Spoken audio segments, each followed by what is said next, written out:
Diabari milestone স্কুলে বিমান বিধ্বস্তের পরে অবশেষে কি অবস্থায় রয়েছে স্কুল ক্যাম্পাস সেটি আপনারা দেখতেই পাচ্ছেন।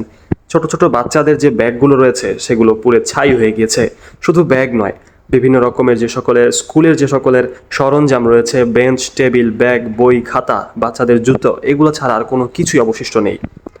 দেখলেই বোঝা যায় আসলে কি পরিমাণ ক্ষতিগ্রস্ত হয়েছিল মাইলস্টোন স্কুলের এই ছোট ছোট শিশুরা।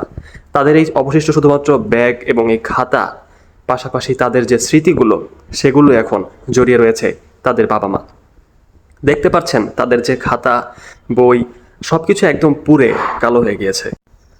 দিয়াবাড়ির মাইলস্টোন স্কুল আমাদেরকে স্মরণ করিয়ে দেয় যে কোনো সময় ঘটতে পারে এরকম হৃদয় বিদারক ঘটনা, যে কোনো সময় আমাদের জীবনেও নেমে আসতে পারে এরকম কালো অধ্যায়। দর্শক দেখতেই পাচ্ছেন কিছু সময়ের ব্যবধানেই সবকিছু পুড়ে ছাই হয়ে গিয়েছে। পুড়ে গিয়েছে শত শত স্বপ্ন, হারিয়ে গিয়েছে বিভিন্ন বই, খাতা, কলম, স্কুলের বেঞ্চ, টেবিল, সব কিছু এক নিমেষেই যেন নেমে এসেছে একটি কালো অধ্যায়।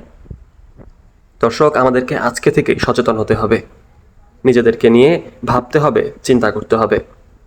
আর যেন বাংলাদেশে এরকম ঘটনার পুনরাবৃত্তি না ঘটে সেদিকে নজর রাখতে হবে।